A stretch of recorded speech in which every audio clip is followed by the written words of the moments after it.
Good morning, everybody. Hey, it is, what is the day today? It is Friday morning. No, Friday morning. It's Tuesday morning. I am going crazy here. It's Tuesday morning. It's 11:15 a.m. Eastern Standard Time. It's Tuesday, September the 29th, 2020. My name's Dave McRae. Let's hit that one more time, shall we? I'm coming to you live from the VoiceMann Studios in Toronto, Canada. And YouTube has switched over because they need to pay people. That's what they need to do. There was nothing wrong with the other live portal, but they need to pay people. So just go in there and fuck around and change everything and make it more fucking complicated. Fuck, it's annoying. Absolutely annoying. This is episode 108 of McRae Live. Again, they got to pay people, right? They got to pay people. So they're like, go in that live page that's been there forever, that works seamlessly, that nobody has any fucking issues with at all. Go in and rearrange it completely and make it, but it's more user friendly. Yeah, no, it's not. No, it's not. No, it's not. Now, is there always a learning curve, and will we get used to it, and will eventually, a year from now, all of us who do live streams on YouTube be able to go bum, bum, bum, bum, bum, bum, and bum? Yeah, because you get used to it. But if I can't immediately jump into something and go bum, bum, bum, and bum, that's too fucking complicated. It's too complicated. It's too complicated. I don't have time to learn how to do it. When you update something, I shouldn't have to learn. I mean, look, there's always a moment you take to kind of go, oh, this looks a bit different. So that's where it is. Oh, right, that's where it is. But I shouldn't have to spend an hour or a whole fucking evening learning how to live stream all over again.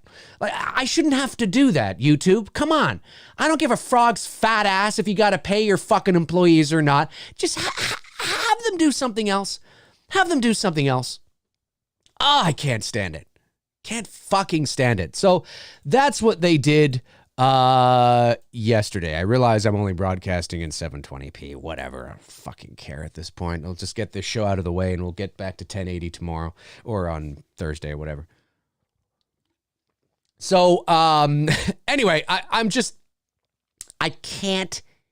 Yeah, Frank says Dave needs a 10-year-old. It's true. It's true. I'm at that age now where it's like I need some fucking little twit-ass, punk-ass bitch kid to come in and go, I'll show you how it's done. You fucking shit out of that fucking kid. Anyway, so, but it's true. It's true. And of course, I'm doing the show today with OBS, which a lot of you who do live shows use OBS because it's free. But I don't use OBS for two dudes and some bullshit. I use the heavy duty Wirecast, and because it gives us a little more access to, well, a little more. It's just better than OBS. Now, I mean, it's not free. You have to pay for it, but how to fucking connect Wirecast to this new live stream portal, I have no fucking idea. So I've reached out to support. Hopefully they can help me figure it all out and we can get two dudes going again as soon as possible. So my apologies again for the delay. There was a delay on two dudes over a week ago because of It's Me, Billy, because I had some meetings. We were supposed to do it last night. We were all set to go, and then there's the switch and I can't figure out how to do it. And Tony's not set up for OBS and to bring it in because he does. It's a whole thing. It sounds, it's more complicated than it sounds. Believe me. It's more complicated than it sounds. I got a great debate tonight against Joe Biden, Sleepy Joe. That's what I call him. I call him Sleepy Joe. He's going to bed tonight. That's it. I'm sure you Americans will be watching the debate tonight, or maybe you won't be watching it. I have no idea. On today's episode, I want to, and before I get into it, can we please stop? I see these, how many fucking how long is it going to take for people to stop listening to that damn website We Got This Covered? If there's one thing that I know about We Got This Covered, it's that they rarely have anything covered. So please, can we just not worry about We Got the... God! Anyway, so I was perusing the interwebs today to figure out what I wanted to talk about, because the world of entertainment is crazy. And it's, I mean, there's always lots of things we could talk about. But I'm trying to find that balance because I do know that, like, there's a lot of things that I could talk about, but, I'm trying to find that balance. And, I could talk about It's Me, Billy, but, I've been talking about that a lot. And there's really not a lot to say with that because we're deep into pre-production and there's really not a lot to kind of say other than we're in pre-production. We have almost assembled our crew, which is great. So I had a great conversation with our sound recorder / boom operator yesterday. He's a terrific guy, professional, talented, been doing a lot of shit. He's got tons of credits. He's got feature films under his belt for Lionsgate and whatnot. And he's going to be our sound recorders and boom operator. So we're really, really excited about that. Randy, if you're watching, you're awesome. Can't wait to work with you. And so that was great. And that, like, there's things that are going on, but they're not necessarily of general interest. I mean, you sweaty movie nerds might find it interesting, but in a general sense, I mean, but shit's going on. Of course, things are beginning to spike here in Canada and in Ontario with COVID. And we're like, oh, here we go. Now we're going to have to delay the movie. No, I'm not saying we're going to have to. I'm just saying, I'm just, please, can we just get that week at the end of November? Can we just have that week at the end of November? Please, please, please. We're so close. We're so close. We're so close. But we'll see. We'll see. Who the fuck knows? So I was perusing the interwebs trying to, what the fuck am I going to talk about today? So I came across this article on Bloody Disgusting about this movie I have never heard of. You've probably never heard of it either. I can't even find a trailer for it. There's very little about it online. However, I was extremely intrigued by the article on Bloody Disgusting. And it sounds like a movie that is right up my alley. So I have not seen this movie yet. I've not seen it because I just discovered it like an hour ago. But I wanted to sort of share it with you guys, and maybe it's something you guys might be interested in too. I don't know. But it certainly sounds like it would be up my alley. So let's move over to the Bloody Disgusting article. Here we are. Hopefully I sound okay and there is no echo. I don't think there should be one. There's quite a delay today in the stream. Usually there's only about a 5-second delay. No, there's no echo, I can tell. Okay, perfect. All right, so here we are. So it's review. Well, I guess, this is a review. The boy behind the door is an unrelentingly intense, boundary-pushing thriller.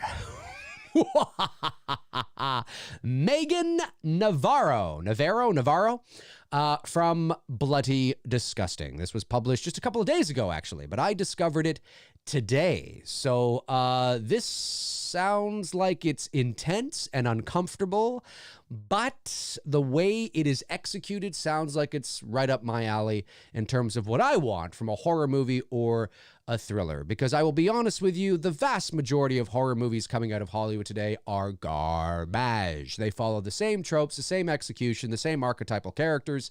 It's just, it is what it is. And I very rarely, and I mean this, I'm a horror guy. And some of you might find this kind of funny, but very rarely do I ever see a trailer to a horror movie coming out of Hollywood today where I'm like, oh, I totally got to see that. Oh, I totally got to see that. No, the vast majority, I'm just like, yeah, whatever. I don't need to see that. Like, I haven't seen The Nun. I haven't seen Slender Man. And I don't need to because I know they're garbage. And I knew they were garbage the second that the trailer came on the screen. I don't need to see them. I don't need to. I don't need to see it. I don't need to see shit to know something shit. And I was right. Everybody else around me saw it and said, yeah, you're right. They're shit. I'm like, yeah, I know.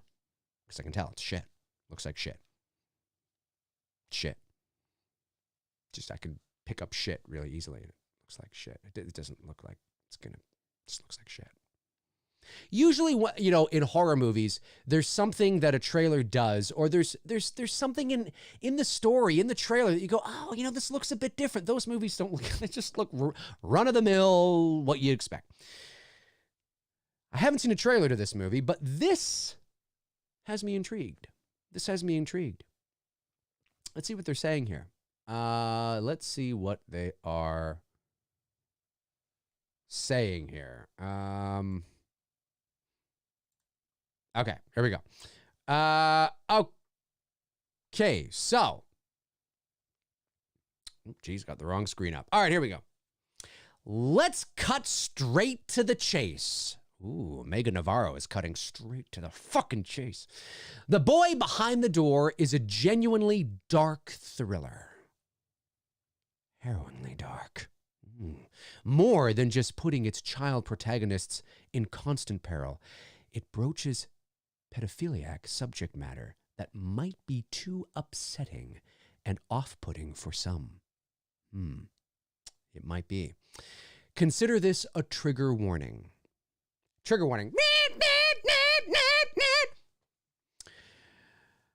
First time feature filmmakers David Charbonnier, might be French, Charbonnier maybe, and Justin Powell plunge straight into the heart of evil for their unrelentingly suspenseful thriller that fearlessly pushes boundaries.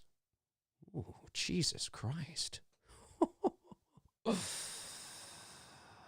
Bobby, Lonnie Chavez, I'm assuming, and Kevin Ezra Dewey are an inseparable pair of best friends. Oh, that's nice. It's like me and Bruce. We're hanging out. You know, they do everything together, including play on the same Little League baseball team. While out in a park, tossing the ball, ticking down the hours until it's time to head to their latest match, Kevin runs off after the ball. He doesn't come back. When Bobby looks for him, an unseen assailant grabs him from behind and brutally knocks him unconscious. Bobby wakes up later bound and gagged in a car trunk parked at a house in the middle of nowhere. Yeah, Wayne Ford, almond milk. Yeah, almond milk's great. I have almond milk in my cereal, by the way. Ooh, this is fascinating. He frees himself and starts to make a run for it until he hears Kevin's screams. Bobby chooses to return and save Kevin, putting their friendship to the ultimate, most dangerous test. I'm in! But it gets better. I mean, there's nothing really... that sounds like that paragraph here, what we just read, sounds cool, but it could be 100 different horror movies, right? Like so far, right? This was not what hooked me. That wasn't what hooked me. Where are we here? Okay, yeah, here we are. It gives a unique and intense spin on the home invasion. The constant ratcheting of tension. Yes! Yes! Ratcheting of tension! You're speaking to me, Megan. You're speaking to me. Leaves you alternating between edge of your seat, panic, and cringeworthy repulsion. Ooh, Megan is going hard into the paint. The constant ratcheting of tension leaves you alternating between edge of your seat panic and cringe-worthy repulsion. This thriller isn't afraid to put its children through absolute hell. Good for the filmmakers. As Bobby tiptoes through the tulips. No.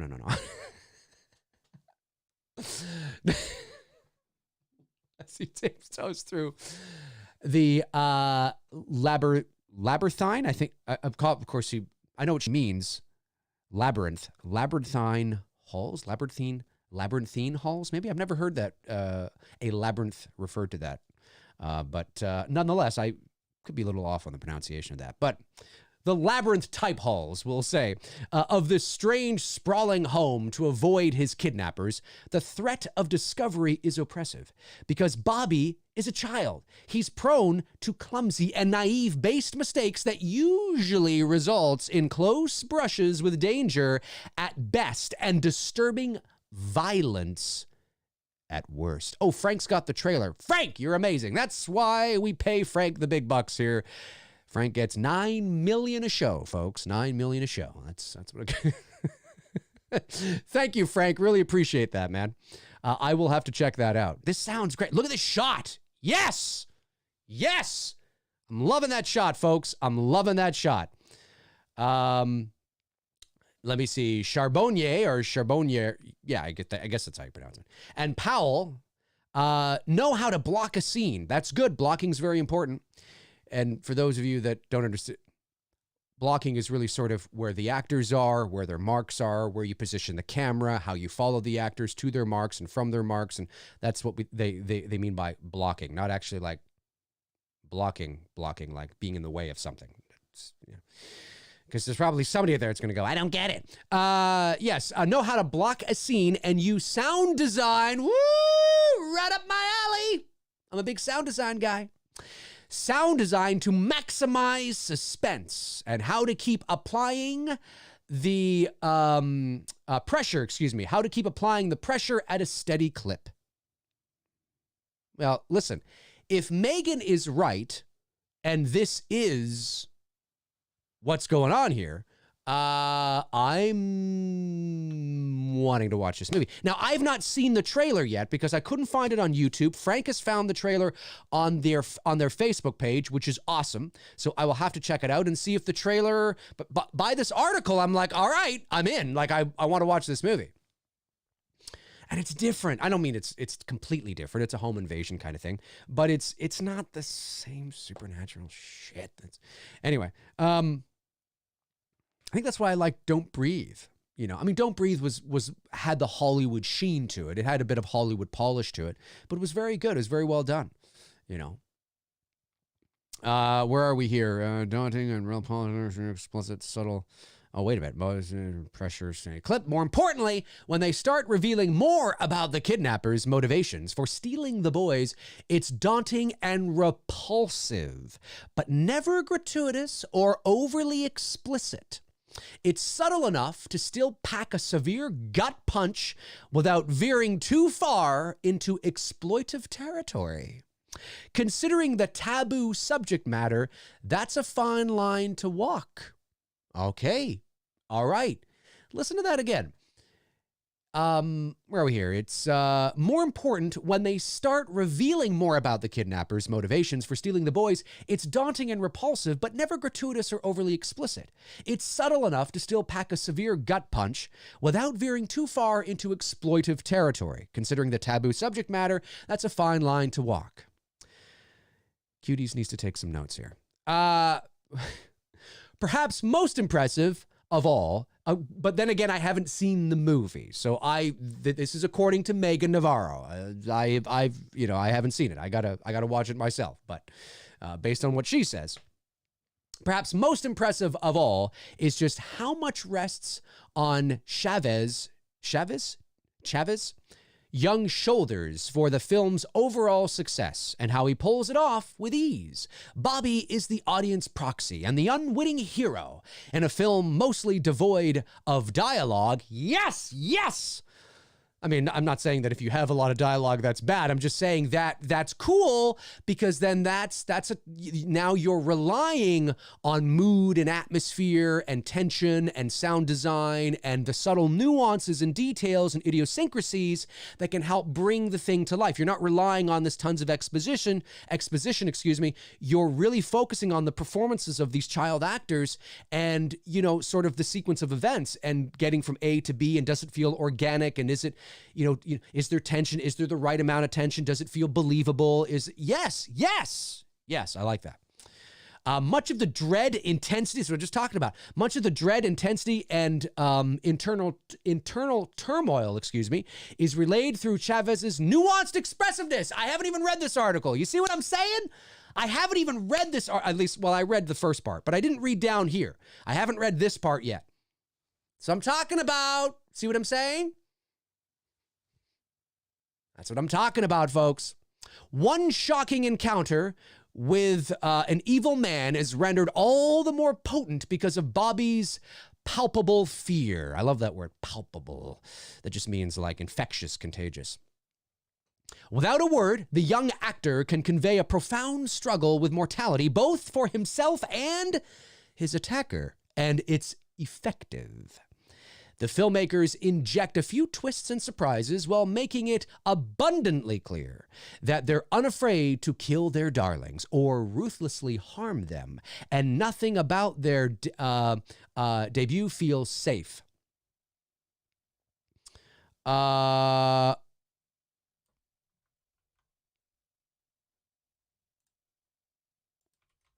Are we still on?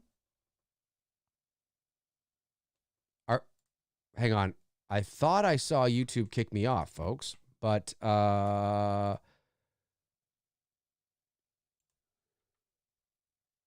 okay. No, we're on, right? Are we on? Yeah, I think we're on. Yeah, we're on. We're on. Okay. Sorry, guys. I was like, for some reason, it felt like we were off there for a second. We are on. Okay. My apologies there. I was like, did fucking YouTube kick me off?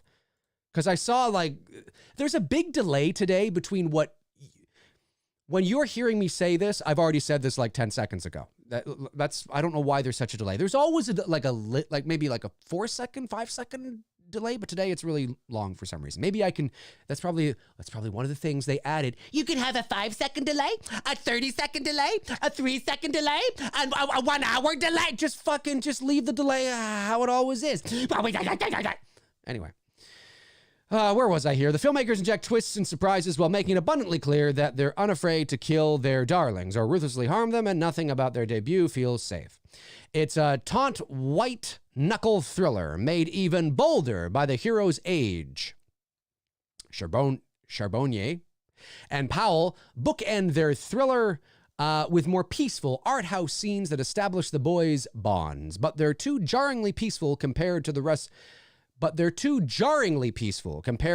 the movie. They're not needed either. Chavez and Dewey's performances more than sells their characters' friendship, though I suppose it's nice to offer them both and the audience a nice momentary reprieve before and after the raging storm. Because after enduring this unrelentingly intense, shockingly dark thriller, you're going to need to catch your breath. Charbon, again, hopefully I'm saying that right. And Powell created one impressively ballsy debut, marking themselves, as filmmakers to watch right out of the gate. The Boy Behind the Door made its world premiere at Celebration of Fantastic Fest. And she gave it 4 out of 5 skulls. Megan Navarro liked it. I'm telling you, I gotta watch this movie. Now, I don't know. Have you guys heard of this movie? Have you seen this movie? If you're watching this show after the fact and you have watched the movie, comment below and let me know your thoughts. This is the kind of thing that genuinely intrigues me. I love this shot right there. Love the red. Love the mood. You know, I love, of course, that shot there. As somebody pointed out in the show earlier, it's very Shining-esque, true. That probably was inspired by that. I mean, that definitely is, even having the character on the same side of the frame. So I think Shelley Duvall was on that side. Anyway. Yeah, very Shining-esque, but it's right up my door, right up my alley. The Boy Behind the Door is right up my alley, and Megan has done a good job in this review without giving really anything away, but giving you the idea of what to expect. You know, the type of movie this is, the mood, the atmosphere, the intensity. And that if you like those kinds of movies, you're probably going to enjoy this. And I do like those kind of movies, and I'm always searching for those kind of films because they're very far and few between. And, you know, usually we're getting something that's it's very Hollywood. This doesn't feel like that. And this is their debut. This is these two guys' debut, you know. So that, I support independent filmmaking. I'm assuming that this is an independent film. It will probably get picked up by a distributor if it hasn't already. Maybe it'll go right to Netflix or something. I don't know. Maybe Amazon Prime. Who knows? I don't know the details of the distribution of the film yet, but certainly I'm in. I want to watch this movie. I don't know if I can watch it yet. Like, I don't know if it's available to watch yet, but I definitely want to watch this movie. So yeah, folks, what do you guys think? Comment below and let me know. The Boy Behind the Door is an unrelentingly intense, boundary-pushing thriller. And it's going to make you feel uncomfortable because obviously the subject matter is pretty fucking... I mean, I imagine, even though Megan hasn't said anything, I assume, just because pedophilia seems to be a theme, that they've kidnapped the boys for that.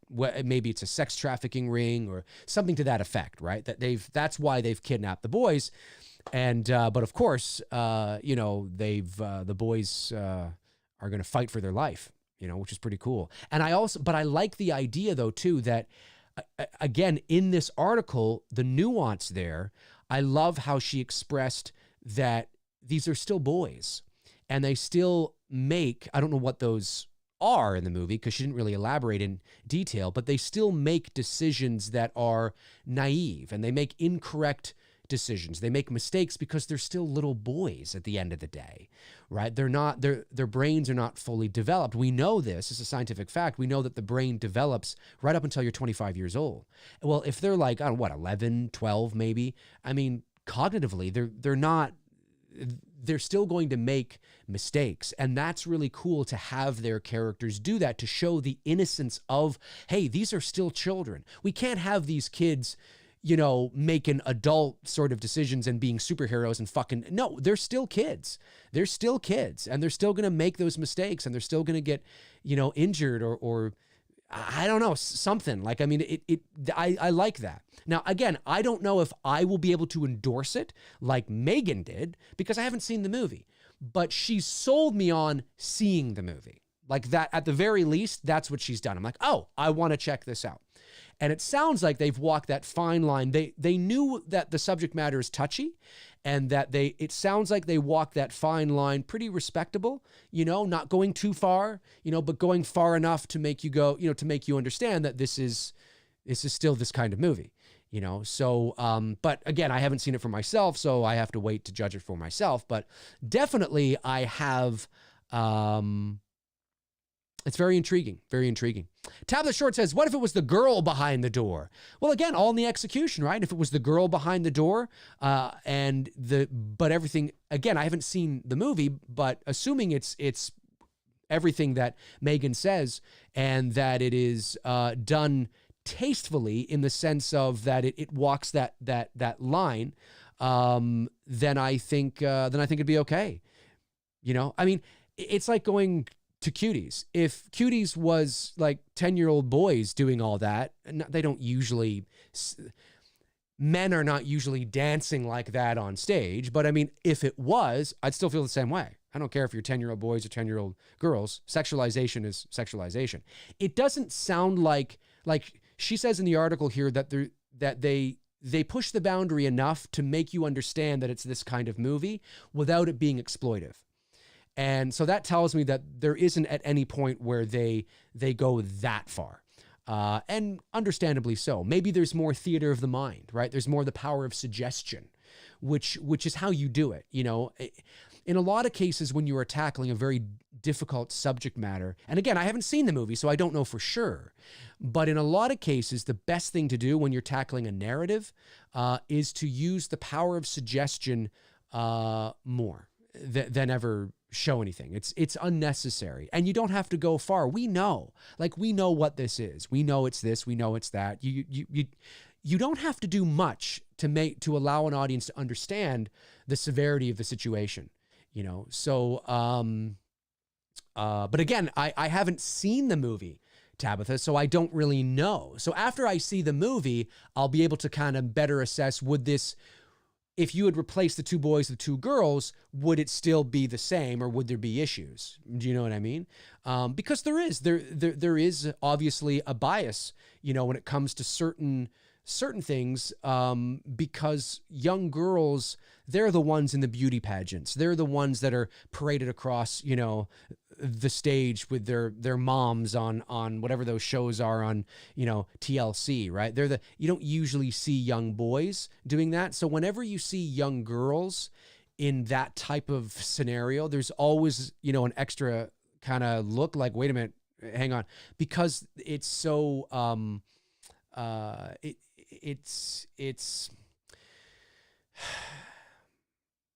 yeah, it is what it is. We're very our society certainly is very focused on the girl side of things when it comes to that kind of stuff. So whenever something like that is presented, or whenever you see a girl, not that the boys don't need protecting too, they do 100%. But when you're making a narrative film and you're having girls, there probably is always that extra eyebrow that's raised, kind of like, oh, hang on a sec here. Like, are we, because they're already exploited to that degree anyway, and we don't want to continue to perpetuate that.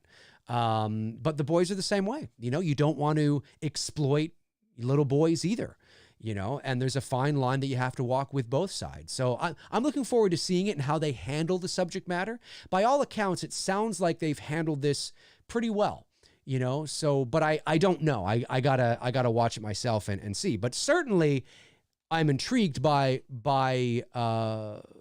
it. And maybe it'll be something that, we'll walk away from going, that was really good. At no point did I feel that these children were being exploited. At no point did I feel that these children were doing unnecessary, uncomfortable things, like getting the actors to do uncomfortable things. But yet maybe, like, I don't ever feel that they're in a position where it is extremely uncomfortable and unnecessary for the actor to be in that position as a young boy. But I don't know. I don't know Megan Navarro through a hole in the wall. She could have loved Cuties and given Cuties a positive review. She works for Bloody Disgusting, so probably not. But I'm just saying she wouldn't have, written about it. But who knows? I mean, maybe I'll watch the movie and be like, what the fuck is Megan talking about? This is awful. These kids should never be in this position. Get the fuck out of here. Turn off that movie. Maybe I'll feel that way. Maybe I will. But the article, the way it's written, and what the movie's about in terms of how it's executed, really has me intrigued, because I like horror movies that push boundaries, that make you feel a little uncomfortable, but still are executed with respect and self-aware of what they're doing. You know what I mean? So that's important, but we'll see. I'm going to check out the trailer at the very least. Let me see. So there were 2 super chats that came in yesterday as Tony and I were trying to do our show, and we couldn't do it, obviously. It was Intel Wild, $10 super chat, and says, well, sup, my fave 2 dudes. Congratulations to the Los Angeles Lakers advancing to the NBA Finals. Boo. Fuck LeBron James. Anyway, there goes all my super chats. Gary Rangel sends in a $5 super chat, says, for Dave, unable to tune in, currently at work, but here's to you and Tony watching my favorite sci-fi horror of all time. We're going to try. We were unable to do it last night, obviously, because of issues. YouTube switched over their live stream portal and Wirecast. I'm having trouble connecting to that. I'm using OBS today. So I will, we'll figure it out eventually, and we'll get 2 dudes back on the air. Thank you to Intel and Gary for those super chats. Really appreciate it. And then I don't think any other super chat. No, I think that's it. I don't think any other super chats came in today. Did they? Oh yeah, there are some. Intel Wild sends a super chat and says, good morning. Oh, he says the same thing. Good morning, Dave. I'd like to say congratulations to my Los Angeles Lakers making the NBA Finals. Lakers in 5. Who are they playing? Who are the Lakers playing? I don't know who they're playing. I have no idea. Anyway, let's go over to your questions here in the chat and see what's going down, what's shaking. Let's answer your questions. I'm here for the next 40 minutes or so, and let's do it. Let's rock. Let's see here. It's great to see Darren here, of course. Tabitha's here. Tabitha's expecting another one on the way. Very exciting indeed. I love when you post photos of Austin. He's so cute. Simon says, hi, Dave. On the topic of child actors, which is your favorite performance from a child actor of all time? Mine has got to be Haley Joel Osment in The Sixth Sense. That's a good one. I'm probably going to go. Oh, your Celtics lost? Good. Because they beat the Raptors. So, I'm going to, I'm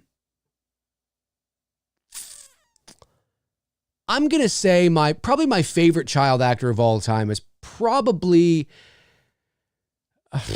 I mean, probably Elijah Wood. I thought Elijah Wood was terrific. He was terrific in The Good Son. He was terrific in a little movie called The Radio Flyer. I don't know if you guys have ever seen The Radio Flyer, but that's a fucking intense movie.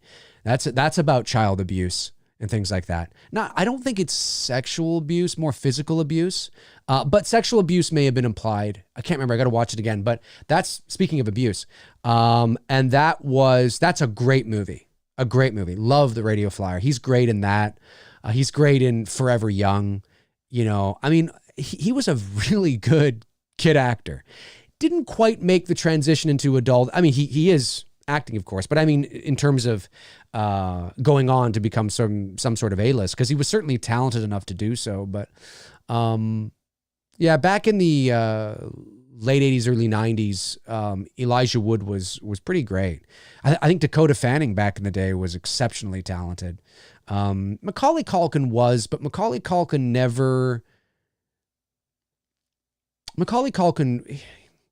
yeah, he was exploited a lot, you know, because of his parents and shit. He never really amounted to what he could have been. Like he did, like The Good Son is probably his best movie he's ever done, outside of the original Home Alone. And then beyond that, he's got My Girl in there too. But I mean, he was talented. He was very, very talented. You know, I'd probably go back to them. But The Radio Flyer, if you guys haven't seen The Radio Flyer, such a great movie. Such a great movie. It's also got the kid from, of course, you know, he's not a kid anymore. None of them are. But from Jurassic Park, the little boy in Jurassic Park, he's in it. And him and Elijah Wood are brothers. And their mother gets into an abusive relationship. And the guy starts abusing the kid from Jurassic Park. And anyways, it's a great movie. Tom Hanks is the narrator because Tom Hanks plays an adult Elijah Wood. Really, really good movie, but it's intense. It's not like I watched it a lot as I think 91, 92, somewhere around there. So I was like 13. I was a little older than I'm older than Elijah Wood by just a couple years, I think. I was a couple years older than I think the kids are supposed to be in the movie, but I just loved the movie. It was like it was really good. It was really good. I liked it. So if you haven't seen The Radio Flyer, check it out. Darren Sand says, nice volume boost on the camera change. Are you talking about me? Oh, yes, because I see. Was it a little, hang on a sec. I know what you're saying. Here, it was a little lower, right? It's a little, or is it higher? Is it higher here or is it lower? Because I have noticed that where is it? Let me know, Darren. Is it lower here and higher on the other side? I forgot to change this over. It should have been, hopefully it's not too bad.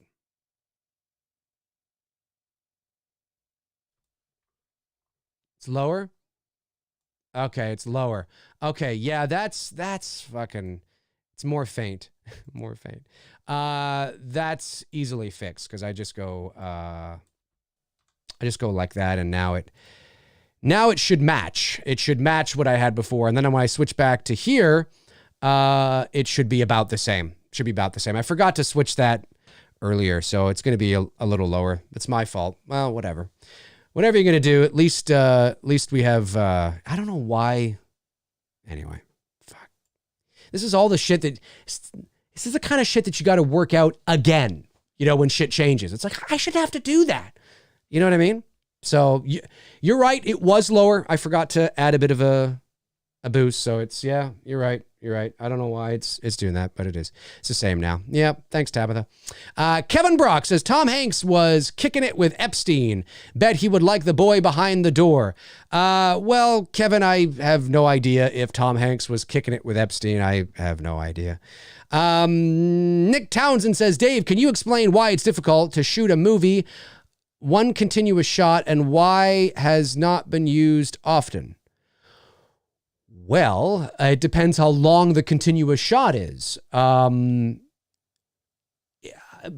well, my first thought is, isn't it self-explanatory? But no, okay. Well, okay. So one continuous shot. Well, it depends on what you're talking about. If you're talking about a real one continuous shot, like what you saw in Halloween 18 or the beginning of the original Halloween, even though there's a couple of cuts, but like one continuous shot, or are you talking about the illusion of one continuous shot, like in Birdman or 1917, where they've created the impression that the entire movie is one continuous shot when it's not? It'd be virtually impossible to do. But the way it's done makes you think it's one continuous shot. But I'm assuming you're talking about an actual one continuous shot. Well, you know, it all depends on what you have, what is going on in that shot. You know, everybody has to be on their mark. It's about timing. Do you have dialogue? Because if you have dialogue, the boom operator would have to be following behind the Steadicam operator. You know, if you don't have dialogue, or even if you do, maybe the dialogue's ADR'd and it's done in post. It really comes down to blocking. It comes down to just hitting the marks on the time that you need to hit, making sure the camera is following. How much camera movement is there? Is the camera just following you from behind, or is the camera following you and then circling around? And then, I mean, are we going upstairs? Are we going downstairs? Does the camera have to go backwards down the stairs as you're walking towards the camera? It's just the logistics of all the blocking. You know, it's just, it can be very tricky when you're following somebody. Depends on the terrain. If you're just following them in a straight line, you know, down here around the corner, it can be a bit easier. But another thing that you have to keep in mind as well is that it comes down to lighting too. If you are, let's say you are, you know, you're following somebody, say you're in a house and you're following somebody through here, down there, over here, all the lighting already has to be set up. If you're just shooting a scene in a living room or in a bedroom, the crew doesn't light the whole house. They just light that scene, right? Or sorry, that space. They light the bedroom. And then if you're moving to another location within the house, then they set up the lighting for that location. And maybe they are, you know, depending on the size of your production, they already have it set up. But if you're moving through the space, upstairs, downstairs, around the corner, all that space has got to be pre-lit. So if you have, like, you know, light coming through a window and you're walking through all this space, it's got to already be lit that way. And the continuity has to remain the same, right? So that's tricky too. That's very, very tricky for your DP and his camera crew who are in charge of doing all of the lighting. So it's just, yeah, it's just figuring out the blocking, the timing, the lighting. You know, we're walking through this space over here. You know, pulling focus is another thing too on the fly, right? Pulling focus, making sure everything is in focus, because, you know, it's not like they're shooting in autofocus. You know, everything is, there's a position on a crew called the focus puller. The pocus puller. It's kind of like a focus puller, but he's a pocus puller. You know what I'm saying? The focus puller. Usually your first assistant camera, you know, who is making sure that when you're following the character and you're moving through the space and you're going upstairs, that the character remains in focus, or whatever you need to remain in focus. Maybe you need to rack focus as you're moving along. So your character is in focus, but then maybe you need to rack focus, which is to pull focus to something else in the corner and then that needs to be in focus. And then you need to rack focus back to the character to be in focus. And all the while you're still continuing following them through the space. So it's the logistics of it, but it all depends on what your one take shot requires, because some one take shots are easy. You know, you just follow them down here around the corner. Boom, done. Not that hard. Some are going upstairs and downstairs. Some are going upstairs and then back downstairs, you know, all in one shot. You know, some are going under a different, you know, they're going from inside or from outside to inside where the lighting changes, you know, and you got to think about exposure and all that kind of stuff. So it's the logistics of it. I mean, I'm not a professional DP. I'm sure if I had our good friend Greg Bennett, who will be shooting It's Me, Billy, on here, he could talk more about that. But I think I'm in the ballpark. I think I'm in the ballpark for sure of what is, you know, why one shots can be very difficult. But it all depends on how long it is and what is all involved. So hopefully that was able to answer that a little bit anyway. Let me see here. David Lee Barron sends in a $4.99 super chat. Thank you so much, David. Says, Dear Mr. Senior Pichet McRae, Your Majesty. Well, thank you. Thank you. Yes. Bow to me, you son of a bitch. Do you believe in Chinese medicine versus conventional medicine? In my experience, nature medicine is great. Well, you know what? I don't know because I'm not familiar with Chinese medicine, but I will say that I do believe that there are natural cures in this world, or certain things in this world that probably do have great effect on our bodies that are not, traditional medicine approved by the FDA or something to that degree. Having said that, it's a balance, right? It's really a balance. Drugs, I'm talking about pharmaceuticals, are incredibly important, especially during crisis situations and emergency surgeries. And, thank goodness we've evolved as a society to the point where we have a lot of these things, but it's balanced. The problem is a lot of the prescription drugs, and the people get addicted to them, and they get, and all that kind of stuff. Or there's stuff we're injecting into our bodies, and it's just really balance, like if you take an Advil or a Tylenol for a headache and it works, well, that's amazing, right? That's amazing. But if you're addicted to it, or if you're addicted to Adderall, or I don't know, what's some of the ones, the ones I'm talking about, it becomes an issue, right? It becomes an issue. So certainly I think that if there is that isn't too hokey pokey and sort of conspiratorial, and if there is something, I don't think it hurts. But it depends on the severity of the situation, right? I mean, if you have, stage 4 cancer and somebody says spread peanut butter on your head because it's going to cure the cancer, I think I'll go for the, as much as it's going to suck, the radiation, it all depends, right? It's really not a black and white thing. But do I believe that there are things in this world that could naturally cure things? Yeah, for sure. Of course there are. And do I think that the pharmaceutical industry is a multi-billion, maybe even trillion, business, and they want to make money? Yeah, of course.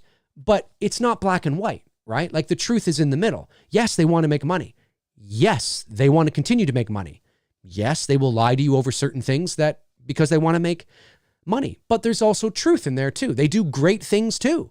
Do you know what I mean? So it's not all bad and it's not all good. It's about balance at the end of the day. It's what I think anyway. But, I'm not a pharmacist or a fucking doctor. So who the fuck gives a shit what you think, McRae?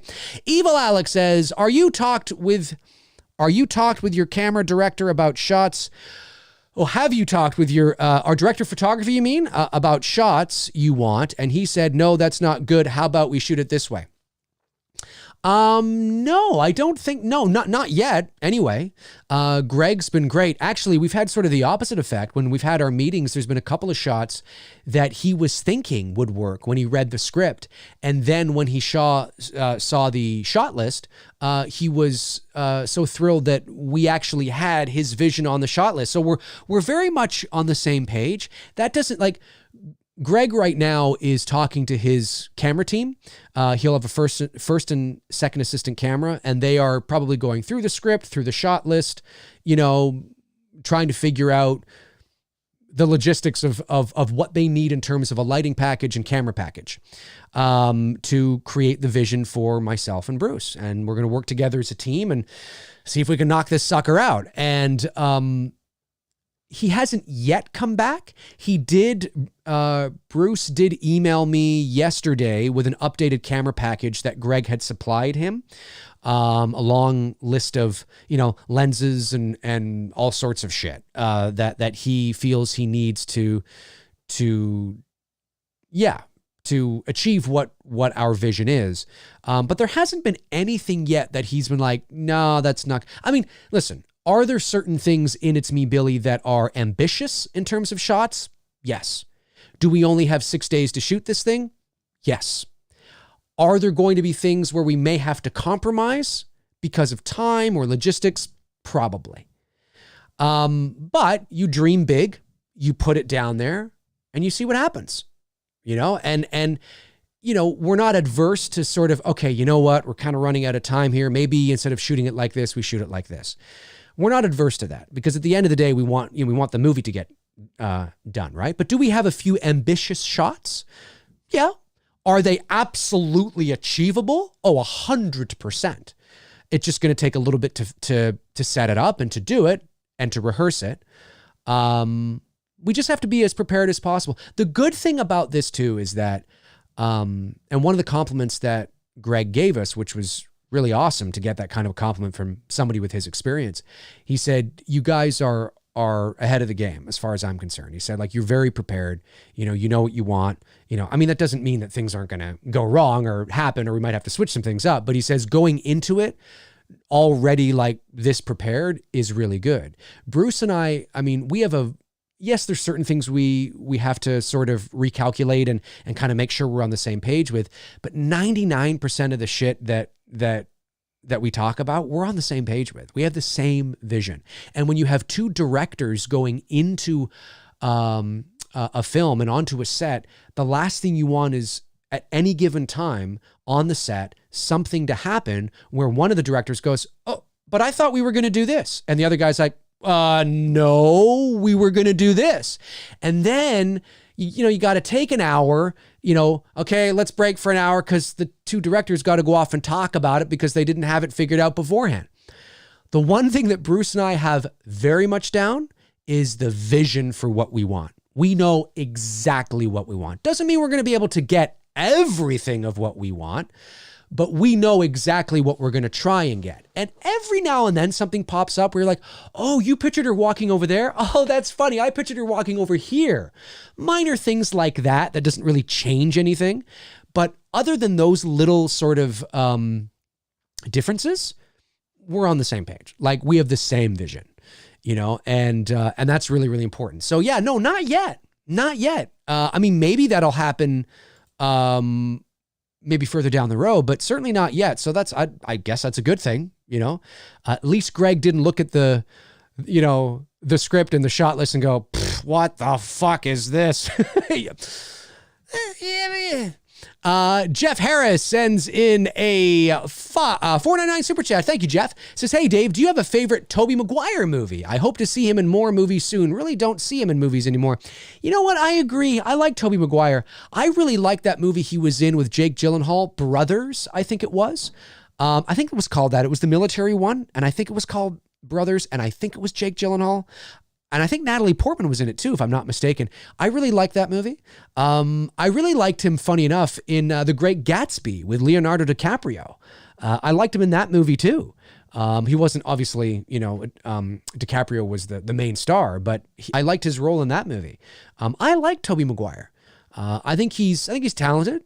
But yeah, no, you're right. You don't see him, at least, I mean, he's still working, but you don't see him in too much mainstream kind of stuff anymore. I don't know why. Is it his own doing? Did he kind of just take a step back and want to kind of just be out of the limelight a bit? I don't know. I have no idea. But I've always liked him. I've never had any issues. Collector's Digest says, Dave, in Halloween Kills and Ends, I hope we don't have to deal with Laurie's trauma. I want to get back to the origins of the shape emerging from the shadows and stalking. What do you think? Well, I think you can do both. I think the trauma is part of the story now. I don't think we can abandon that. It's part of her story. It's part of what they have set up. And we don't want to Last Jedi something. Like we can't, like you have to, it's part of the story. And that doesn't mean that it has to all be about that, but certainly this is picking up exactly where the first one left off. Now I know that hasn't been officially announced, I don't think, but I was talking about that over a year ago. So, and I believe that is what's happening. So, it's part of the story, but you can go back to Michael stalking, emerging from the darkness and the shadows while still having the subtext or the subplot, of course, about this woman who was tormented all these years psychologically, rising up to defeat, the boogeyman. I mean, that's essentially what it is. And you can include Karen and Allison in that too. And it's not these things, folks, it's not about having it in and of itself. It's about the nuance of it. It's about being subtle with it. It's about not beating you over the head with it. Subtext is always there. There was a strong political, if you will, subtext in the original Black Christmas from 1974. And people like to point to it and compare it to the 2019 film, but it's like, no, wait a minute. The political message in the original Black Christmas, of course, was that Jess was pregnant. She wanted an abortion. In 1974, a woman that age being pregnant is like, oh my God, right? And in 1974, the woman wanting to have the abortion is like, oh my God, right? You know what I mean? It was a bit of a role reversal there. The man wanted to get married and fall in love and, have the baby and all that, and she didn't. But it's part of, it feels organic to her character. They're not hitting you over the head with it. It's not a movie about abortion. It's not a movie about, Peter and Jess and their love affair and this strain on their relationship. It's just subtext. And it helps to fulfill her character a bit more and why she's strong and that she's independent and that she wants to, make these decisions on her own and yada, yada. The Black Christmas movie was a political message with a movie attached to it, and they're just hitting you over the head with a hammer every 5 seconds, and there's no nuance, there's no subtlety. It's just, blah, it's just there. So it feels preachy and condescending and pretentious and it doesn't feel, and there's ways you can do that. There was a good movie in Black Christmas 2019 somewhere. I don't know where it was, but there was potential there somewhere. So with Halloween, it's the same thing. It's having it as subtext is great because that's part of her character. It's been 40 years. She's gone through this shit. She's psychologically and emotionally scarred. That's part of her character. That's the trauma is part of that. But it's got to be subtle and nuanced. It's got to be subtext to the rest of the movie because people are not there to see a drama about Laurie's trauma. They're there to see a Michael Myers movie and Michael tear shit up. But as long as you have that part of Laurie's character, that's okay. It's about balance. There's a lot of things in this world that that can literally be solved with balance. And I'm not kidding. There's so many things that it's like, eating, right? It's not what you eat. It's how much of what you eat. If we all just ate fucking chips and ice cream and chocolate bars, or candy bars, as you say, south of the border, then yeah, we'd all be fucking huge, fat, disgusting pigs. Yeah, we can have, but it's in moderation, right? You know what I mean? Like, it's about balance. There's so many things in life that's about balance. Do you need to run every single day and weight train No, you don't. I mean, unless you're becoming Mr. Olympia or training for a marathon, maybe. But no, you can just jog, 2 or 3 days a week, do some light weight training, you'll be fine. It's about balance. There's so many, and in storytelling, balance is really important. Really, really important. So yeah, no, that's how I feel about it. It's part of it's part of her character. It's part of the story. It's just, don't be preachy to be honest with you, I didn't feel that it was. When I watched the Halloween 18 film, I didn't feel that it was like I was watching, Black Christmas 19. Like I didn't feel that, I thought actually what they did in the Halloween 18 film was okay. I thought it was fine. It was just Laurie. I think what sort of rubbed people the wrong way is that when Jamie Lee Curtis was out doing the talk show circuit and out talking about it, that's where she focused on, right? And I think there were a lot of people, a lot of Halloween fans that want to hear about Michael Myers and want to hear all this. And she was taking that opportunity to talk about trauma. It's this. And I think it just rubbed some people the wrong way because that's all she was talking about. And she wasn't talking about all the other cool stuff that fans wanted to hear about. But when you actually watch the movie, I don't feel like it's intrusive at all. I don't. And I'm not the biggest fan of the movie, as you know, but no. At no point did I think, holy fuck, Jesus, this is really, in your face. I didn't feel that way. Gary Rangel sends in a $5 super chat and says, just want to look something. Okay, says, Dave, what's the best quality pleasure Halloween sequel? What's the best quality pleasure Halloween sequel out of the bad movies that you can watch and enjoy than the ones you loathe? Oh, what's the best quality out of the Halloween bad sequels you can watch and enjoy? It's probably Loomis. I always like Loomis, even when Loomis's role is bad. It's good, but it's good. It's, you know, a good bad. I like some shots. You know, some shots are really good. I like things. Anything after Halloween 4. Anything after Halloween 4. So we go 5, 6, 7, Resurrection, Rob Zombie. I can always find things I like in a vacuum. And that just simply means on its own. You know, like, that's a good shot. I like that scene. You know, I like that moment. I like that piece of music from here to here. You know, like things like that. You know, but generally I don't like the movies. Like, I'm not a fan of, like, again, 6 is better than 5, but that's not saying very much because 5's bar was so low. And I don't like 6 at all. And I don't care what version you watch. It's still a garbage movie. I've been saying that for years. But the producer's cut's so much better. It gives context to an already shitty story.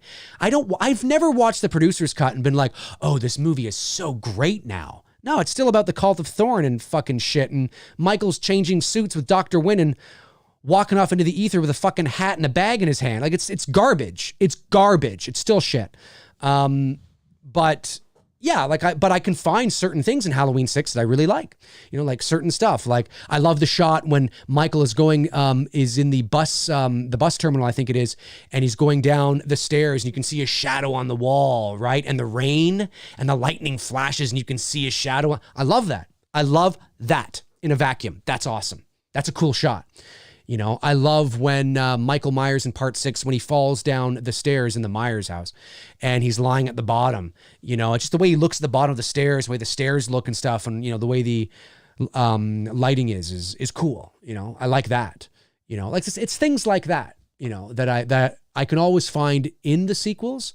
And it's not like I'm a huge fan of 4, but 4 I enjoy pretty much all the way through, apart from the mask. And there's certain things I don't like, but from 5 on, 5 on, it's just moments, scenes, music, you know. I know, you know, for some people that might be like, really? You don't really like it? And I'm like, I'm hard to please, but I don't think I am. Because when you understand what I ask for, I don't think it's unrealistic. I really don't. And it's not like I'm naive. I understand that today's audiences demand more. You can't do those types of movies you used to be able to do and expect to make loads of money. I understand that. I'm not naive. It's not lost on me. But I still think that there are certain things you can do. There's still part of the DNA that you can inject that can please guys like me, you know, and still make it feel like it's you know, I don't think my expectations for horror movies is unrealistic at all. I really, really don't. It might be for some, but I don't think it is. I just think that, you know, the studio system, obviously yeah, you know, and as I get older too, I mean, I'm 41. So I don't like this. Not that I don't like it, but I'm not into the same things I was into when I was 17 or 18. When I was 17 or 18, yeah, blood, guts, I'm 41. You know, it's that gratuitous stuff. I'm like, yeah, it doesn't really do much for me. I can watch it, but I want to be scared here now. You know, I'm older, I'm wiser, I'm more mature, I'm smarter. You know, my threshold is, you know, it takes a lot now. You know, I want to be, it doesn't, you know, I've grown up. And I'm not saying that people who are my age or older who love those films haven't grown up, but I think if you were to look back at their life and how they were introduced to horror or what they were into, I think you'll find that there's certain things about how they grew up and certain things about how I grew up. And there's reasons why they might still be really into that kind of horror. And maybe I've sort of grown out of it a bit. You know what I mean? There's always reasons for it. And there's nothing wrong with being into it in your 40s or 50s or 60s or 70s. There's nothing wrong with it. But I find that for me, when it comes to horror movies, I really want to be scared here now. Like, I really want to be scared there. And it's been like that for a while, you know, because I think it's the best. It stays with me. Terrifier didn't stay with me. I watched Terrifier and it was well done, props to the guys. I know some of the guys that worked on the movie. Like awesome stuff. They did an awesome job. Really well done. Great stuff. It's an exploitative, gratuitous bloodbath. Whoa, right? Not for everybody, but in terms like it's well done. Like the execution is well done. But after the movie was done, I turned it off and I slept like a baby. Didn't think about it when I got up. You know, I didn't get up the next morning going, man, that Terrifier. Not that it's supposed to be that kind of movie. I'm just saying that at my age now, I'm at a point where I want that. You know, I want to watch a movie where at the end I'm like, wow, yeah, and I can talk about it, you know, with my girlfriend or, you know, Bruce or you guys or, you know, whoever, right? And just kind of talk about it and kind of like, yeah, you know, and because it stays with you, you know, because of the psychological aspect of it, you know, and the layers and stuff. I love that kind of shit now. But it doesn't mean that I don't like those other films too. It's just, I don't know, I guess I've matured beyond it for me. I don't think I missed any super chats. I don't think I did. Tabitha Short. Tabitha, my moderating queen. There we go. I was going to call you princess, but no, you're a queen. You're the moderating queen, Tabitha. I just watched the producer's cut the other day for the second time. I still hate I love how Tabitha's so blunt. I still hate it. The theatrical cut is better. I actually prefer the theatrical cut, to be honest with you. I can understand why people like the producer's cut because there is obviously, it does give some more context and things like that. But it doesn't really matter to me. It doesn't really matter. David Lee Barron says, have you seen Billy Elliot? Love it cinematography years ago. Haven't seen Billy Elliot in quite some time. David, thank you for the super chat, by the way. Haven't seen it in quite some time, but years ago. Gary Rangel sends, I've already got that. I already got the Gary Rangel one. Great. What about Rob? Excuse me. What about Rob says, what's up, Dave? What's up, Rob? I love that movie. What about Bob? One of my favorite comedies. My favorite comedies of all time are the original Vacation, 1983, Wally World, Chevy Chase. Planes, Trains, and Automobiles. What About Bob? Love that movie. I really like, have you guys seen the movie Leap of Faith with Steve Martin? I love that movie. It's so fucking funny.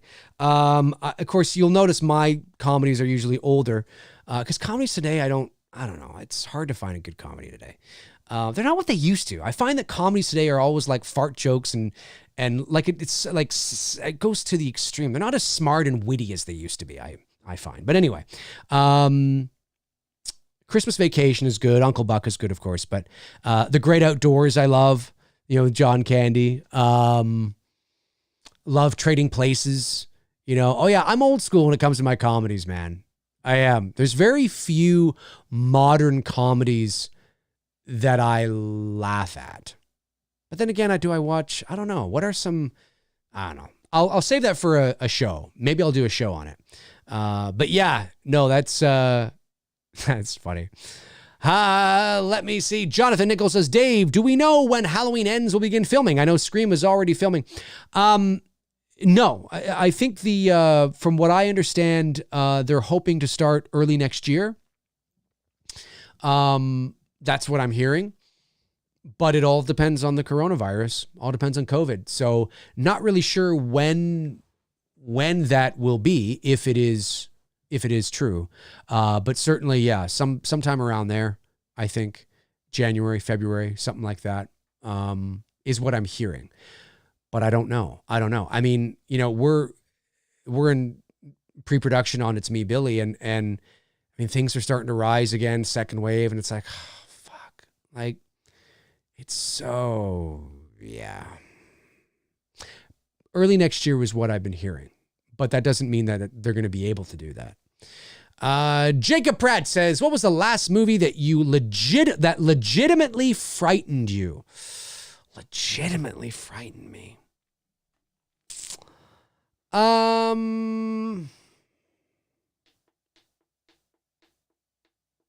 Legitimately frightened me. I got to look this up. Hang on. 2001 horror movie. 2010s horror movies. I just want to look this up and just look at some horror movies of the last decade. Yeah.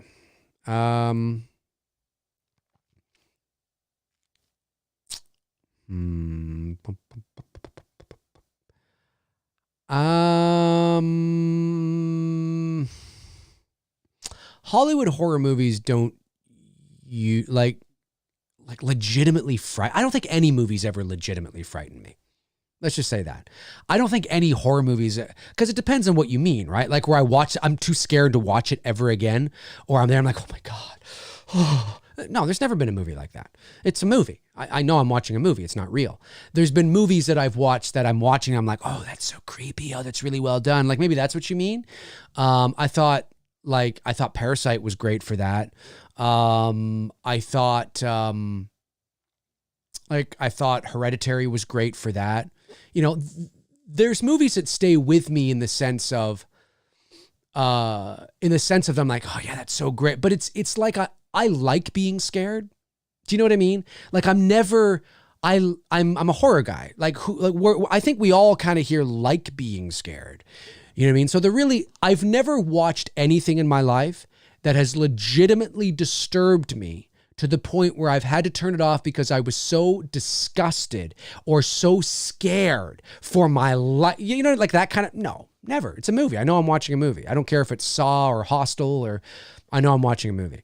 But there have been movies that have, after I'm done watching, I'm like, oh, that was so good. Like Shutter Island, you know, but it's the layers to Shutter Island, right? Like, is he, isn't he, was he, wasn't he, you know, oh, well, that's, you know, like I like that kind of shit. The Shining the same way, you know, but I don't know if I've ever been, certainly not as an adult. I don't know if I've ever been watching a movie and had to turn it off because I was too scared or I was too creeped out. To be honest with you, I think I'm more likely to get creeped out by old episodes of Unsolved Mysteries or something like that. You know, that theme plays, Robert Stack comes on and they're showing like this old mystery or something. And if I'm watching that alone in the dark, yeah, I can actually go, yeah, I feel kind of creepy right now. You know what I mean? I walk down the hall to my bathroom or something and I'm like, it's kind of creepy. You know what I mean? Like things like that. Movies don't generally do that for me. I'm just going on by the basis of what you said, which was like legitimately frightened you, like frightened, like, ah! I don't think anything has. I revel in it. I love being scared. If something can affect me psychologically, you may not see it on my face, but internally I'm going, oh yeah, this is great. Fucking love this shit. You know, like that's what's happening. You know, even though I'm kind of like, it's kind of creepy, you know, but I don't think I've ever been legitimately frightened.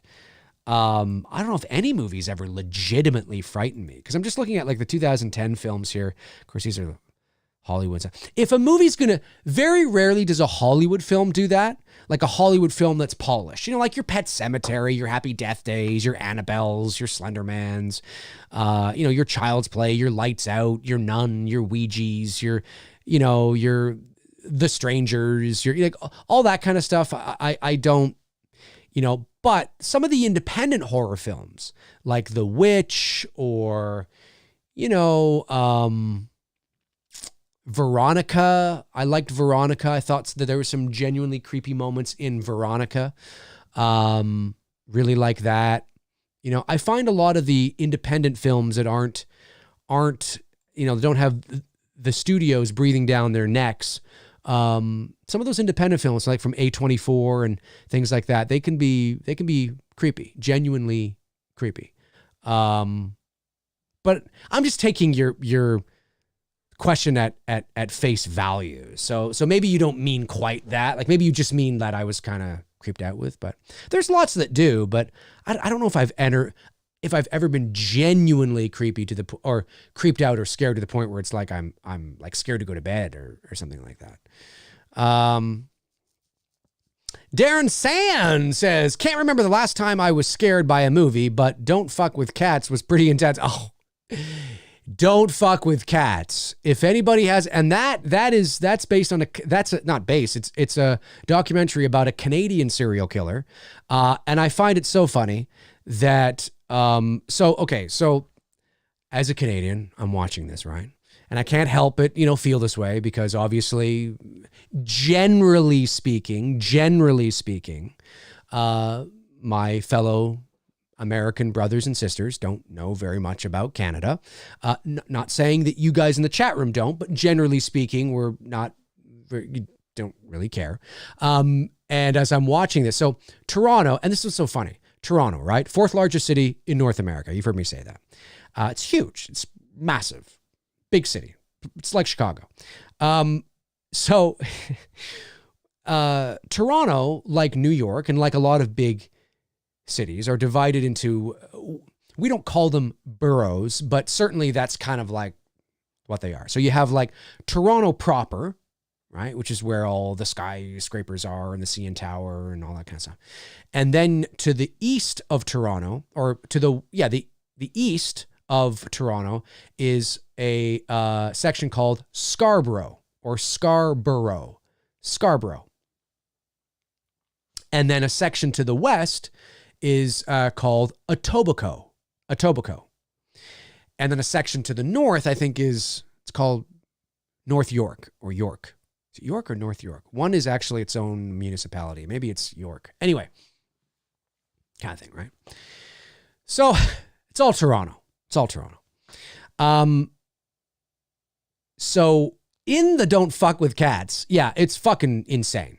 And you think it's going to be one documentary and then ends up being another. And as soon as they mentioned the name Luca Magnotta or whatever, I was like, oh, it's this guy. Really great. If you haven't watched it, but you want something disturbing, but be careful if you're a cat lover like me and like Darren is, it gets under your skin a little bit. You want to punch the guy in the face.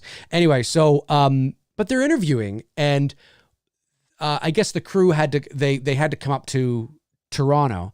And anyway, they refer to Etobicoke as Etobicoke because Etobicoke is spelled like the last part is spelled like Coke, C-O-K-E, but the K-E is silent. So it's pronounced Etobicoke. Etobicoke is how it's pronounced. But in the documentary, they're like, yeah, so we went up to Etobicoke, and I'm sitting there, I'm thinking, did you guys just wing this? Like, did you not look up how to pronounce it?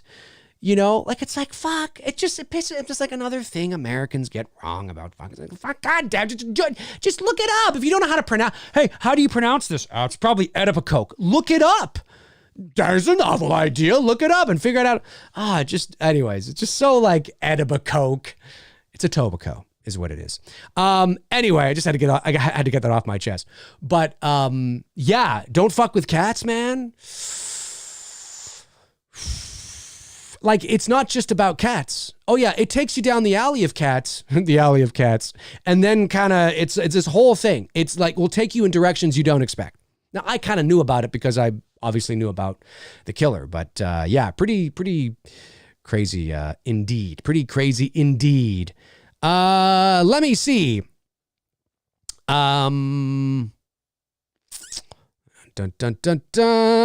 Collector's Digest says, did you pick up Phantom City Creatives Halloween 1978 Steelbook? Amazing artwork.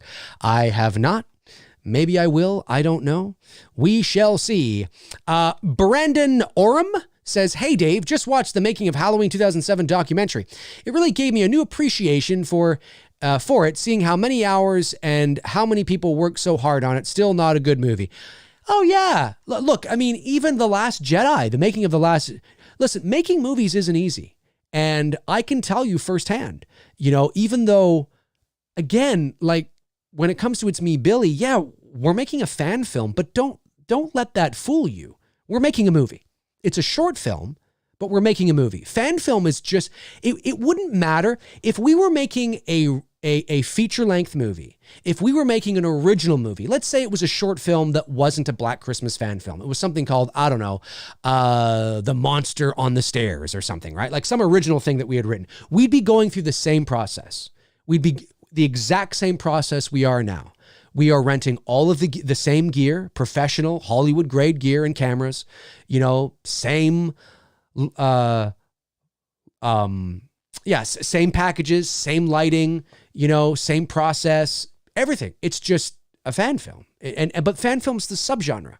We're going through the same process. And I can tell you right now, it is fucking intense. It's a real eye-opener. It's a great learning experience because I've made little shorts, but nothing at this level, nothing to this degree. And this is even nothing. This is nothing compared to what like a Star Wars movie would be. Nothing. This is a drop in the pan. It might not even be a drop. The drop would probably be non-existent. And I'm already like, most nights I'm like, I just want to go to bed. Because I'm always on the phone. I'm always texting and emailing and Zooming and it's intense. It's intense. So making movies ain't easy, man. And nobody goes out to make a bad movie. Rob Zombie and his team didn't go out to make a bad movie. Rian Johnson didn't go out to fuck Star Wars up. He did, but he didn't, that wasn't his intention. Making movies is really, really hard. I'm talking about going through the actual process. You know, it's hard, man. It's very hard.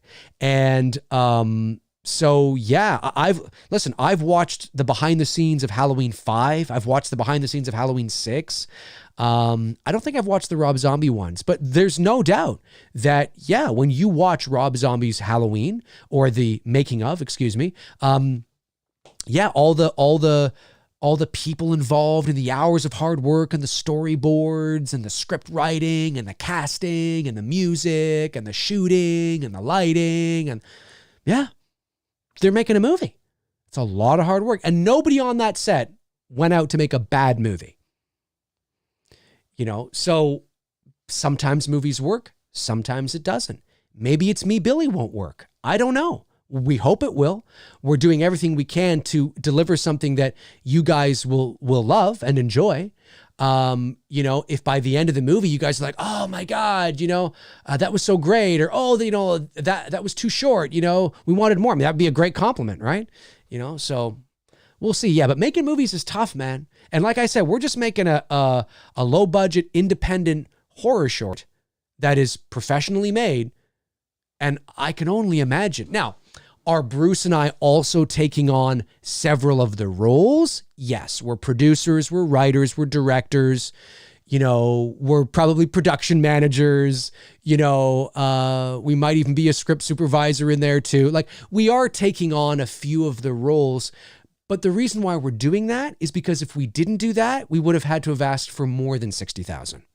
You know what I mean? And so we're sort of, you know, we're trying to kind of, not that if you're just producing a movie isn't a lot of work either, but we do acknowledge that we are taking on a few of the roles as well. But that's great. I mean, I thoroughly enjoy it. There isn't a day that goes by where I don't enjoy it, but it is very exhausting. It's very, very exhausting, but it's awesome. But yeah, no, that doesn't surprise me, man. That doesn't surprise me. I mean, it'd be very, very cool to see that process. PJ's Classic Trance channel says, hey Dave, what's your view on Christian Bale potentially having a role in the Flash 2022 movie giving Christopher Nolan's approval? Now, is this an article that comes from We Got This Covered? Because if it is, don't pay any attention to it. We Got This Covered throws so much garbage at the wall that eventually something sticks and they go, see, we were right. And if anybody from We Got This Covered, we know what the fuck you're doing. Like, you're not fooling anybody. Well, actually, you are fooling a lot of people, to be honest with you, because they have tons of followers and tons of people that pay attention to them. However, if it came from an official source, like the Hollywood Reporter, Deadline, Variety, or something like maybe a movie web or you know, somebody somewhere where there's a little more credence. Movie web would be less than like the Hollywood Reporter. Obviously, if it came from the Hollywood Reporter, you can probably take it to the bank. But where did it come from? And what do I think of that? I don't know. I'm not up on the Flash. I'm not up on the. Sure, why not? I couldn't care less whether he was in it or he wasn't in it, because I don't know the universe. I don't know. I didn't know that was possible. I didn't know the Flash could travel through dimensions. I know he was fast, but I didn't know he could travel so fast that he would go through dimensions. So. Okay, if they're going to bring Keaton's Batman back, Bale's Batman back, Kilmer's well, I don't know about Val Kilmer, but, you know, but are they going to bring, like, Affleck? Okay, sure. I'm just not emotionally attached to it, so I don't really know. It would be like me asking a Star Wars or a Halloween question to my girlfriend, saying like, so how do you feel about Loomis potentially making a appearance in the, and she'd be like, okay. She doesn't hate Halloween, right? But she doesn't, she's not emotionally attached to it, right? It's the same way that I'm not emotionally attached to, the superhero films. So there's no context there. It's like, sure, why not? Okay, he's not in it. Okay. You know what I mean? It's that kind of thing. So yeah, it's just, I don't really care. I like Christian Bale as Batman, but him appearing in the Flash movie, in like interdimensional movie, I don't know. Yes, it's okay. Feels kind of weird, but okay. Let me see here. We'll go for a few more minutes here. Michael Dean says, Dave, what's the difference between a producer, an executive producer, a co-executive producer? What exactly do they do? The show I watch has like 6 different producers each episode. Well, a producer generally is more hands-on. An executive producer tends to be more handling the... Look, I should do a show on this, really, because it depends. In television, executive producers are usually called showrunners or producers. In television, they're far more important. There's so much, In television, they tend to be far more important than the director, because in television, the directors change from episode to episode, can change, whereas your showrunner or your executive producer, your producer, is the one constant. And they're usually the voice that is the creative when it comes to television. Films, it can vary. An executive producer can be involved.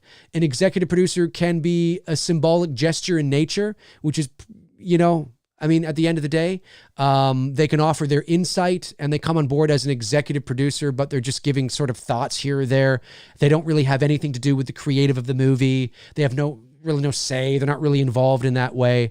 The producer is more important creatively in a lot of ways, because the producer is the one that, like an executive producer, they can show up to the set, but they're not usually there. The producer's always on set and has a hand in the creative, so to speak.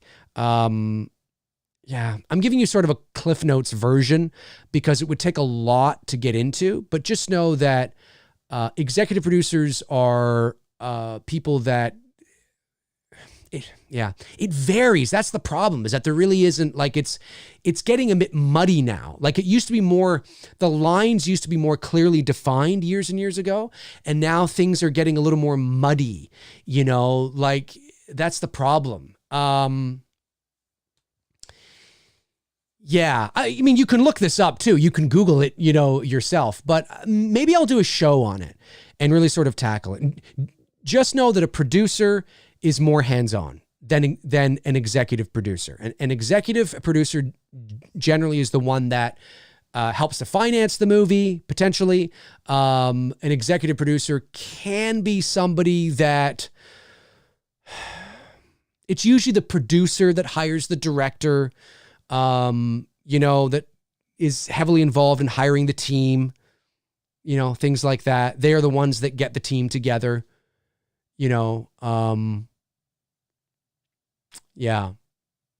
Just do a quick. You'll find everything I've said here in a more compartmentalized version on Google. Let me just, because it's so muddy now. It's so muddy now. Okay, the executive producer oversees all of the producers working on the same project. That's true. They make sure that the producers are fulfilling their roles or they're given production.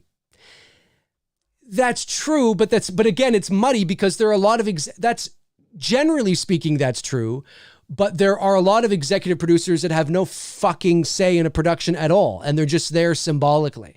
So that's why, like, you have to take this with a grain of salt. Do you know what I mean? Look it up to get a general idea. I'll probably do a show on it. You know what I mean? But yes, an executive producer traditionally, is overseeing the project. That's true. They generally can hire the producer to oversee the the production on the ground. So the producer is there with the director on set. The executive producer usually isn't there. The producer usually will refer back to the executive producer. But again, like I said, there's so many executive producers that don't do anything. Like you'll always have a couple of them that actually are doing something, but then you have like honorary executive producers. They don't call them that, but you'll have like, you know, like John Carpenter to Halloween or J.J. Abrams to The Last Jedi. J.J. Abrams was an executive producer on The Last Jedi. He didn't do fuck on The Last Jedi. He did fuck all. He's admitted it.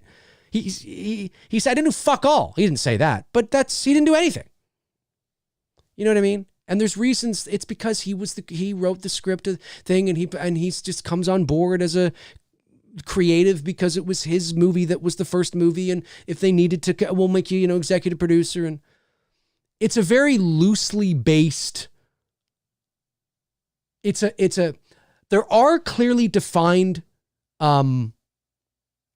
roles that an executive producer traditionally has, but today in 2020, it can be so arbitrary now.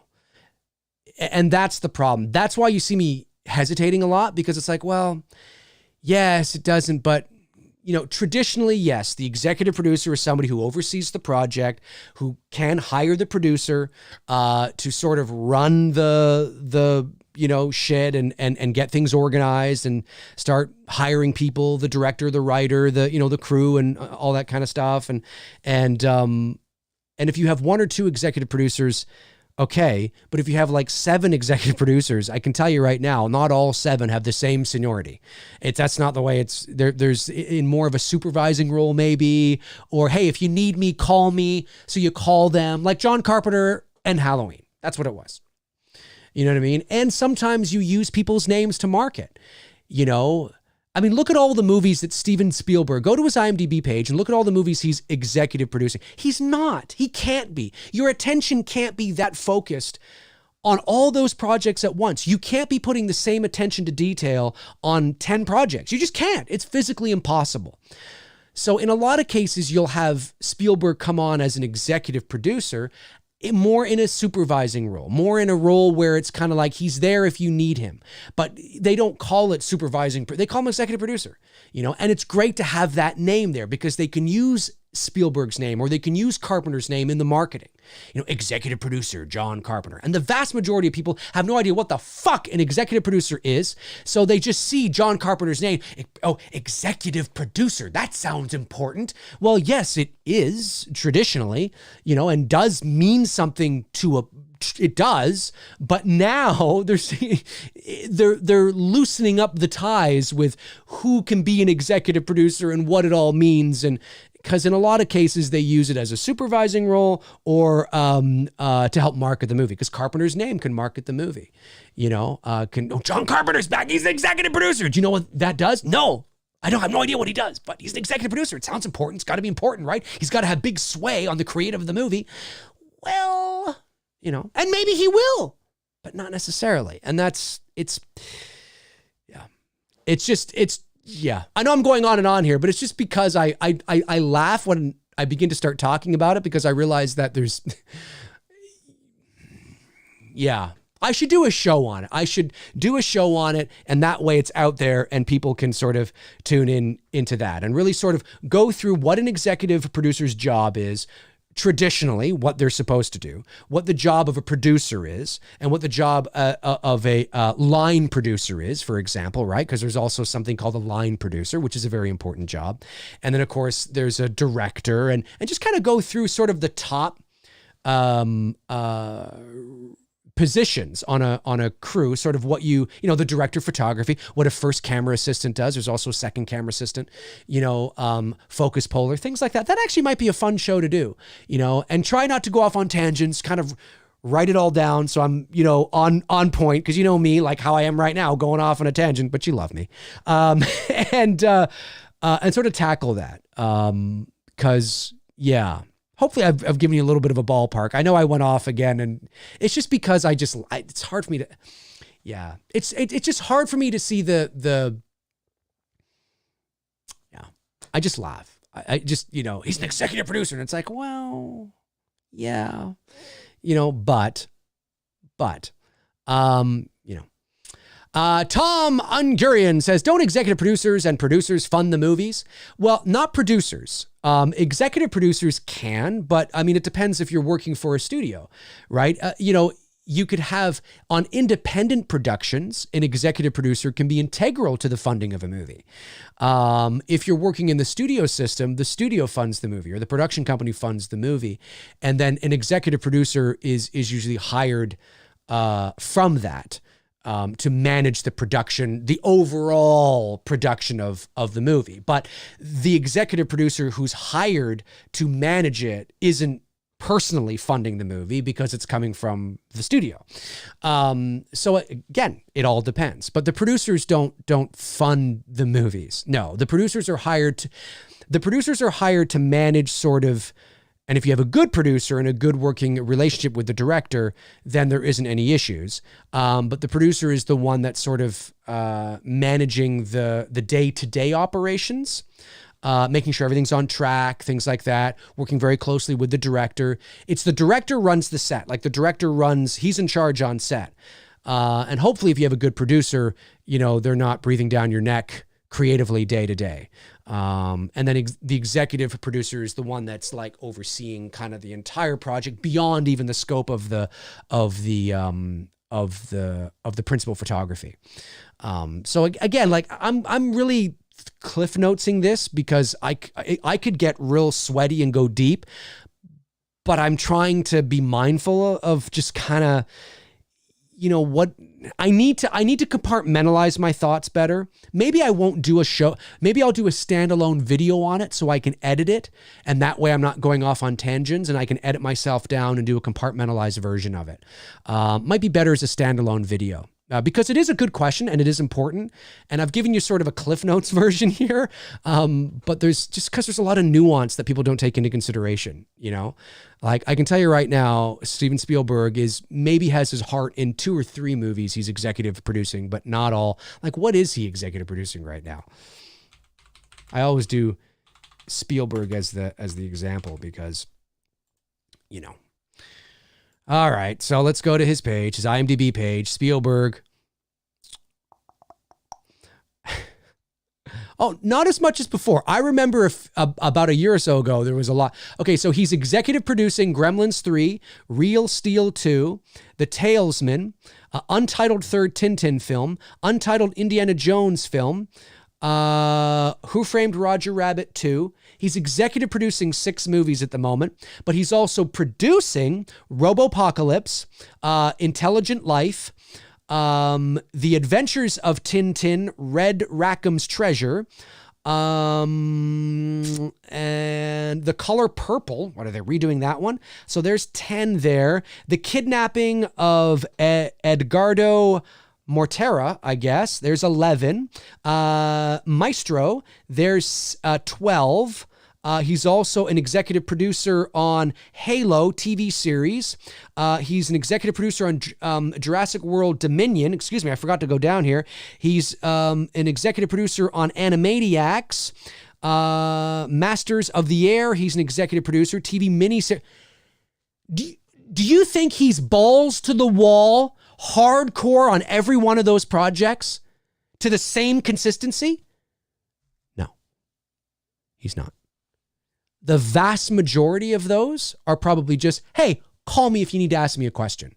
And I'll drop down to the set one afternoon, shake some hands, kiss some babies, kind of see what's going on, offer a bit of advice. And then, you know what I'm saying? So that's the problem whenever I get asked this question. It's like, well, I can tell you, but I care about you guys knowing the nuances around it as well, So anyway, I'll leave that there because I've been going off on a tangent here, but it's just like you have to keep that in mind. Yeah, Darren Sands here says, for independent movies, EPs are very often providing the budget, borrowing, or self-funding. That's right. That's what I was just saying, right? When it comes to independent films, executive producers are very much, and more often than not, as Darren says, helping to fund the movie. Like we have 2 EPs on our film. Yeah, it's right out of pocket. When it comes to studios, though, it's the studios that generally will hire the executive producers to manage and oversee the entire production. They're not paying it out of pocket then. But see, those are things like you said, oh, I thought it was the EP that just, see, this is what I'm saying, right? There's a lot of moving parts here when it comes to these specific roles. And there's a lot of nuances I want to be able to give you guys so you better understand specific roles. Like, what's the difference between an executive producer, a co-producer, a line producer, a producer? You know, what's the difference between a director of photography, a first camera assistant, second camera assistant, focus puller, you know, the director? What's a script supervisor? Anybody know what a script supervisor is? I know what it is. But what's their job?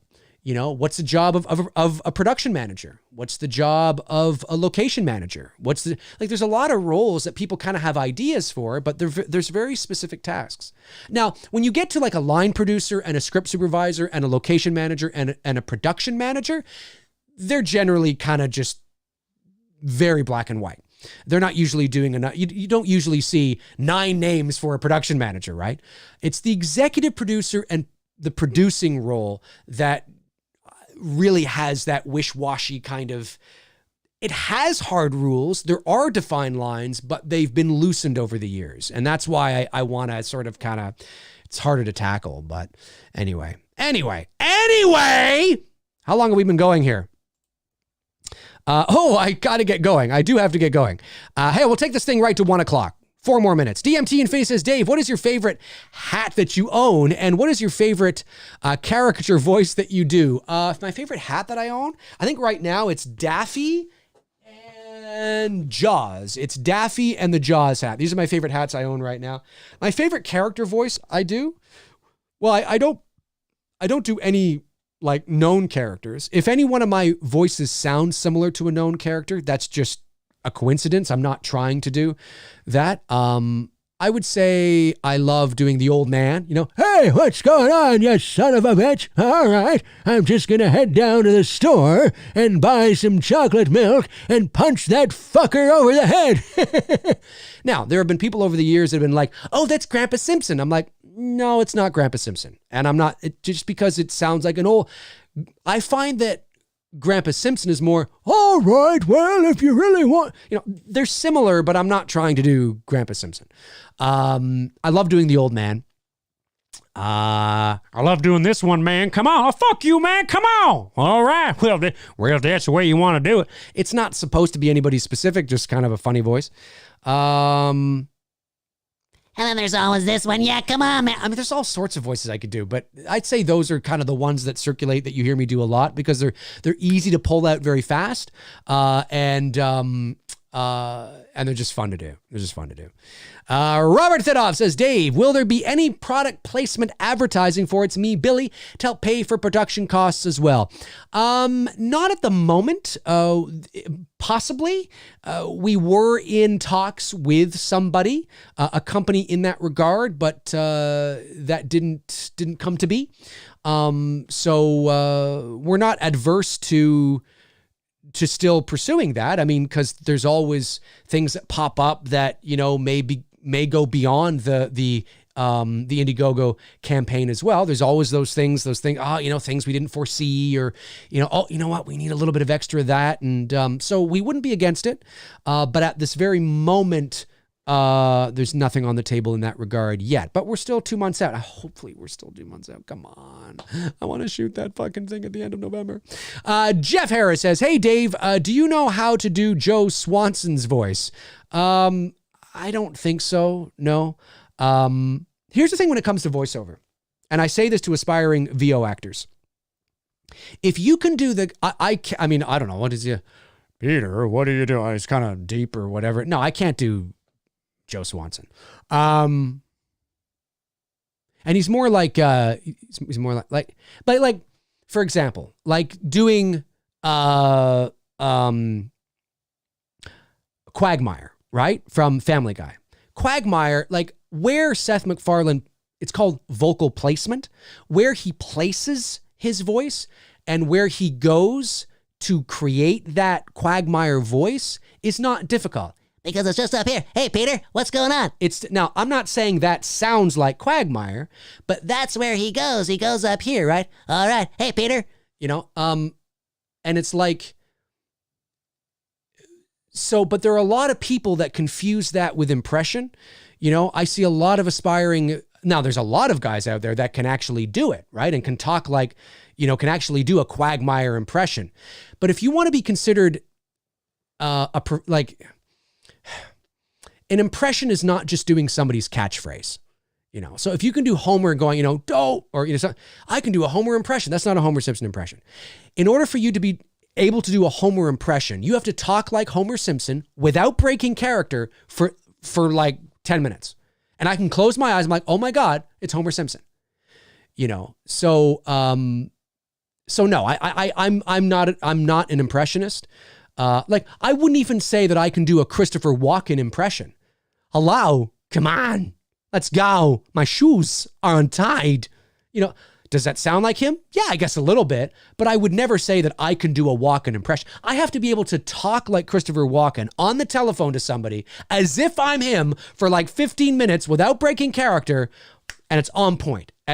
I can't do a Christopher Walken impression. I can do little bits of Walken, but certainly I wouldn't be able to say that that's an impression. So can I do a Joe Swanson impression? No. If I worked on it, could I maybe do a couple of his little catchphrases? Sure. But I don't consider that and nor does the world of professional voiceover consider that a Joe Swanson impression.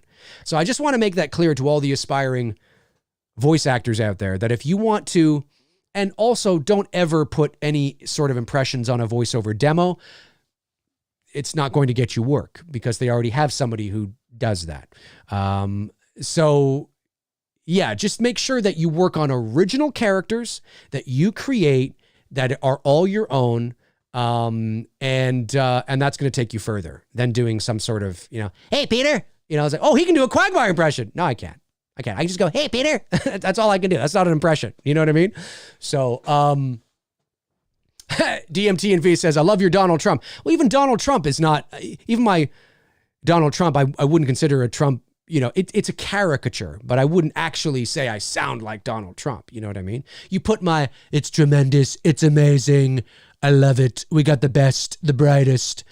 Do you know who I'm trying to be? Sure. But I wouldn't think that that would actually fool somebody as Donald Trump. Put it with a cartoon character, maybe. You know what I mean? You have a cartoon Trump and you hear me going, it's amazing. Yeah, because you get it, because you have, you know, the visual aid, right? But anyway. All right, so let me see here. Yeah, that's it. That's going to do it for me. I got to skedaddle, folks. That is going to do it for me on episode 108 of McRae Live. I really appreciate you guys tuning in, and there may be a few hiccups as we get going here over the next few shows to work this out and get used to this new format that YouTube has, but I really appreciate you guys tuning in and sending in those super chats, and this was a fun show. This was a different show, of course. I like to talk about different things on the show, and I really appreciate you guys tuning in to hear me talk about it. So I will be back again. There's always a chance for a standalone video, but I will be back Thursday morning at 11 o'clock a.m. for episode 109. Have a great rest of your day. You guys are amazing. And yeah, in the meantime and in between time, I will talk to you guys soon. Alrighty. Cheers.